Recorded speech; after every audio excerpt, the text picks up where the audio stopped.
advisor Dr. Ted and my friends. Today I'm going to present my practical zinc oxide zinc photoanode with the simultaneous photocathodic degradation of laser light and its power generation into telescale vertical PFC. So what is PFC? PFC is the integration between two emerging technologies, which is the photocatalysis and also the fuel cell technologies. It is being used to degrade wastewater, especially organic pollutants such as format and also synthetic dye wastewater. Simultaneously, it will generate electricity by recovering the chemical energy from the wastewater. The key components in the PFC system include the photoanode, the cathode and also aqueous medium and the light source. Although the PFC has been proven to be able to degrade the wastewater, simultaneously generate electricity, but the research on the pilot scale dual-chamber PFC has not been done, as the scale of process, the degradation of the organic wastewater and its power generation has yet to be discovered. So, for my objectives of this project is to test the pilot scale of the dual-chamber PFC at 1 liter, 2 liters, and 4 liters by using the zinc oxide / zinc photoanode to evaluate and measure the degradation efficiency and its power output. Let us understand how the PFC works. It works by the photoexcitation process, whereby it occurs during the irradiations of the light onto the surface of the photoanode, thus producing the photogenerated electron from the valence band to the conduction bands, and then the photogenerated electrons from the conduction bands will travel through the external circuits to generate electricity by reaching to the cathode side. Then, for the radicals production, the photogenerated electrons that has reached the cathode chamber will react with the oxygen molecule to produce the superoxide radicals, while the photogenerated holes at the valence band will react with the water to produce hydroxy radicals to degrade the wastewater. In order for us to understand how the volume of PFC affect the PFC performances, several factors have been set to be constant, which includes the light intensity to be at its optimal condition at 1000 to 1300 lumen, the initial concentration of wastewater to be at 10 ppm, and the initial pH to be at acidic condition, specifically pH 4.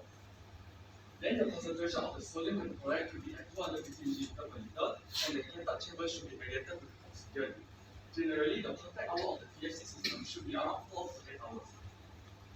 For the methodology part, the zinc oxide / zinc photoanode was being prepared by using the electrochemical deposition method, whereby the zinc foil will be cut into desired dimension, and then it will be connected to the cathode side of the direct current, and having a graphite tag at the anode side, and both will be submerged into a solution of 0.05 mol ethylic acetate and 10% potassium chloride. After constant stirring for 5 minutes and 5 volts, the photoanode will be taken out and rinsed with still water, and then put into the oven to dry it at 120 degrees Celsius for 24 hours. As for the conditions of the pilot scale dual-chamber PFC, it is following exactly like the literature review part. This is how my dual-chamber PFC setup looks like. For every 1 hour, the center of the wastewater will be taken, and then the voltage will be recorded by looking at the voltmeter through changing the various resistance value until complete degradation has been achieved. For the evaluation part, the SM analysis of the photoanode was done to see the before and after changes, and then the power density vs current density graph was plotted to see the power output of the PFC system, while the uv-vis spectrophotometer is to be done to determine the degradation efficiency. So for the result part, before the immobilizations, we can see that there are a circle structure in figure A, while there are stacking of zinc oxide shows in figure B. As for those two is in lower magnification. However, in C and D, we can see that in higher magnification that zinc oxide particles are in flower form as stated in the literature review. So after the immobilizations, we can see that the zinc oxide shows some dissociation, although the zinc oxide is still intact onto the surface of the photoanode in flat-like structures. For the color removal efficiencies, we can see that the 1 liter PFC having the highest color removal efficiency, followed by 2 liters and 4 liters. This is because the amount of light reaching to the photoanode surface has been decreased. This is because the distance between the light source and also the photoanode was not fixed in this project. So we know that the light from air density reaching to the water density, it will be scattered around. So if the PFC volume has increases, meaning that the distance needed to be traveled by the light to reach the photoanode surface is it will cause the light to become more scattered. And then not only that, but the material structure in the wastewater is able to absorb the light. So if distance increases, then the material is able to absorb more light onto the limit it from reaching to the surface of the photoanode surface, and then cause less water excitation to occur.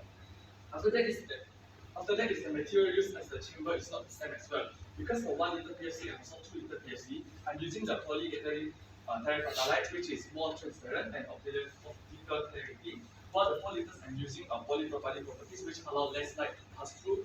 And then the distance between the photoanode and the untreated wastewater has also been increased because the size of the PFC chamber has been increased. So the furthest distance between the untreated wastewater to the photoanode surface, which is whereby the formation of hydroxyl radical will occur, has been increased. And then the PFC system is in stationary conditions, which means that it solely depends on the diffusion of water to move the hydroxyl radical to reach to the untreated wastewater. Lastly is the concentration of the oxygen is different. Although the flow rate of the air pump has been set to be the same for all 3 chambers, but the larger volume of PFC means that the same amount of oxygen are needed to be distributed over a larger area, which leads to a dilution effect. Okay, so we can see that the 1 liter PFC requires 6 hours to completely degrade, and 2 liters requires 7, and 4 liters require 8 hours. As for the kinetic photocatalytic degradation, it also shows that the 1 liter PFC has the highest photo degradation efficiency at 0.4366.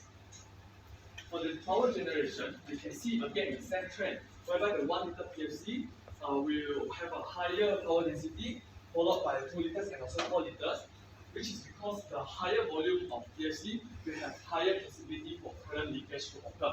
This is because the photo-generated electrons being produced will require to travel through a much longer distance to reach to the cathode chamber. And then, which means that the photo-generated electrons is more susceptible to the unintended reactions. For example, the photo-generated electrons will react immediately with the oxygen molecule in the anode chamber instead of travel through the external circuit to the cathode chamber. So when this occurs, meaning that less electricity will be produced because it doesn't travel through the external circuit.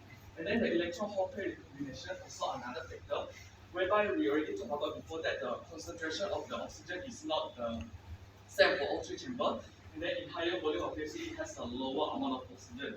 So when this occurs, that the photo-generated electrons reach the cathode side, we have less oxygen to react with to form superoxide radicals. As we know that the formation of superoxide radicals is very important for us to prevent the recombination of electron hole pair that can reduce the power output. After that is the photo excitation process that we already talked about the same thing, which is the distance between the photoanode and also the light source, which causes a less photogenerated electron to produce and travel through the external circuit to produce electricity. Lastly is the limited mass transfer. We know that the formation of hydroxyl radicals is nearby the surface of the photoanode. So when this occurs, the formation of concentration gradient also will be around there, and then will lead to diffusion resistance. And this diffusion resistance will lead to higher internal resistance. It does reduce does lead to voltage losses and reduce the power output.